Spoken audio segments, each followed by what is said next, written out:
From this sira-sira na weather strip, ay papalitan natin ng to this. O, diba? Ang ganda na at bago na yan. I decided nga na mag-order na dito sa TikTok shop. Nung time nga na nagbabrowse ako ng weather strip para dito sa aming Inday Reyna, ay nakakita ako ng sale. Ito ay 935 pesos lang.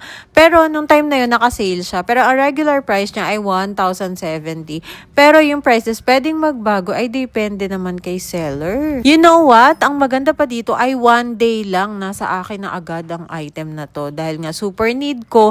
At ito yung time na holiday. Kaya ito rin yung time na makakabit namin siya as DIY. Nagkaroon na nga ako ng idea kung paano ito ikabit. Dahil nga sa kakapanood ko ng mga mini vlogs regarding dito sa weather strip. Ang ira nga nating mga mami ay makatipid. Kaya naman, ang gagawin natin ay DIY lang. Hindi na natin kailangan pumunta pa sa kasa para ikabit lang.